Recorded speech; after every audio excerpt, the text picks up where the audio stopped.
Hello everybody, and welcome to the Voices of the Diaspora. My name is Jevin Hodge, and I have the distinctive honor to serve as the proud chairman of the board of directors. And I'm here joined today by my very dear friend, Ms. Jermeen Sherman of Black Ambition. And if you're ready, let's just jump right into it. Let's jump in. So first off, for all the viewers out here today, tell us a little bit about you. I know about you. I know how incredible you are. But tell us a little bit about you. You're so kind. I'm Jermeen. I am the managing director of Black Ambition, where we connect startup founders to capital, coaching, care, and a robust community of supporters, really helping them take their business from ideas to scale to real traction in a way that creates wealth for communities, that creates opportunities, and really builds the businesses of the future. I have the pleasure to work alongside a dynamic team of 5 women leaders.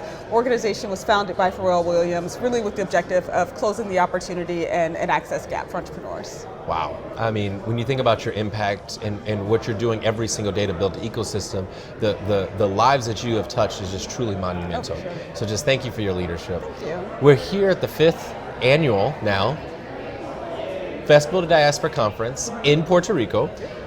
What has your experience been like? Tell me about how it's been at this gathering so far. Oh my gosh, honestly, it just gets better and better. That's right. I've had the privilege of being a part of the festival for 4 years, and so seeing the growth, seeing the conversation, seeing familiar faces, seeing folks who are really committed to this vision just brings me joy. It is literally the event, the program that we all at the Black Ambition team look forward to the most.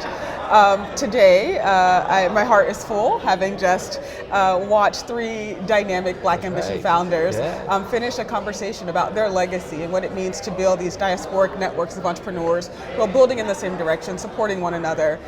It is just inspiring at a time where I think we all much need those kinds of conversations. Absolutely. And to see those examples of innovation on stage. Absolutely. I mean, and when you think about the spaces that we are creating here and the conversations that are being had and the people that are coming here, like these conversations aren't happening. Exactly. They're just not happening. Exactly. Now, tell us a little bit about the partnership. We are so proud of our Black Ambition partnership with the Festival of Diaspora, but from your perspective, what is the partnership? How has it been? Tell me a little bit more about this. You know, it is a beautiful marriage. It has been 4 years since Black Ambition was able to come to the festival and really carve out space where we could really celebrate and kind of double click on local entrepreneurs who are building and innovating in the most exciting ways. And so our signature piece of program at Black Ambition is an annual prize competition through pitch competitions, through corporate training, really kind of bespoke learning opportunities for entrepreneurs. And so we've been able to bring that model to the festival, helping to curate an application process, a selection process, to really identify between 3 to 5 founders every year that we're really able to catalyze with an infusion of capital to just put them on their way.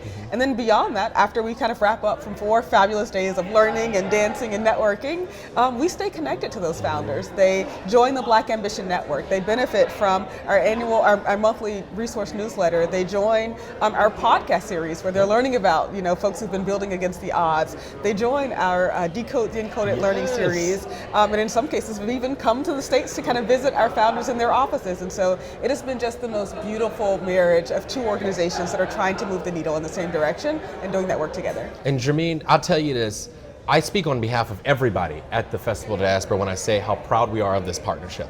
I mean, we've seen this partnership grow over the years, and now we have a cohort of alumni who have gone through the program. And I mean, when you think about the investment that has been made in the communities in which they are serving, the investment is truly transformational. And we've seen over the years, startup leaders of all types, entrepreneurs of all types. Now, I know you don't have a favorite, but if you had to just highlight a few that have just stood out over the years, what would you say a few are?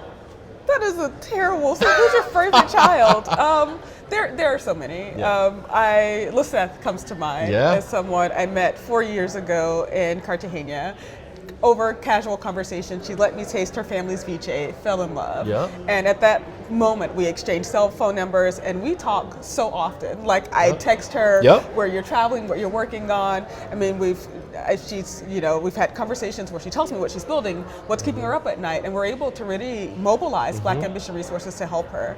And so that is one founder who I just adore, and watching her trajectory from a founder we funded, who was able to bring her skill set to the actual festival, who is now stepping into a leadership role to help train other founders. Yep. I mean, that is the type of success that I believe that Cordell and Maria were dreaming about when they And built think this about infrastructure. someone like her. Now, we could make this whole podcast about Lisette. We could. But when you think about someone like her, we invested in her business, we invested in her vision, and she has not only gone on to transform what Viche looks like in the Pacific coast of Colombia, but she's gone on to have procedural change. She's changed the law around what procurement looks like for black businesses in Colombia because of her investment that she's had, because she's had the ability to work on this. That's not changing lives. No. It's not. It's changing lineages. Yeah. And that's the work that you're doing. And that's, I mean, it's just so cool. I right? love it. I love It's it. And I just love really that she's so brought cool. so many entrepreneurs with her along that journey. Yeah, I completely agree. So we're going to bring this home. My final question for you today is, what do you think is you've been at the festival for the last 4 years. What would you say is your biggest takeaway that you've had? Or a handful of takeaways? I know it's a tough one. Yeah. I always leave so incredibly inspired and renewed to do this work. I think the thing that I always am able to both see and feel the most is that we truly have the solutions that we need. They're within our networks, they're within our communities, and it's just a matter of mobilizing our resources differently. At this festival, we've talked a lot about just this kind of changing tide against being basic values of diversity and inclusion and equity, and being able to say and do work in support of underrepresented communities is harder than it used to be. And so being in rooms with people who feel called to do that work, who do it in their 9 to 5s and 5 to 9s, just allows you to unlock resources in a different way. That's right. It's different from the corporate conversations where you need to pitch a story of kind of, how what you're doing aligns with their strategic vision, why it's great for community, why it's great for business. And it's just really great when you can be in rooms where that isn't the success story. It's not the case that you need to build anymore. It's just a matter of thinking about the how, the why, and how to do those things at scale.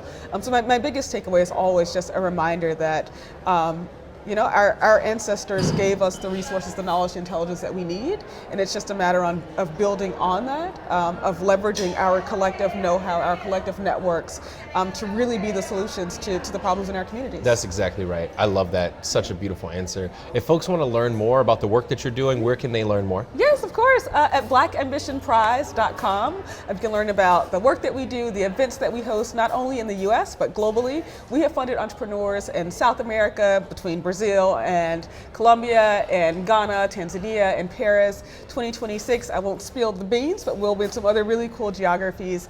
So also follow us on social media at Black Ambition Prize across all platforms. Ladies and gentlemen, Ms. Jermeen Sherman at Black Ambition. Tune in for our next episode of the Voices of the Diaspora. Thank you for following along. I'm online at Jevin Hodge, and it's been an absolute honor to serve as the proud chairman of this beautiful organization. Thanks for tuning in, and please share this far and wide.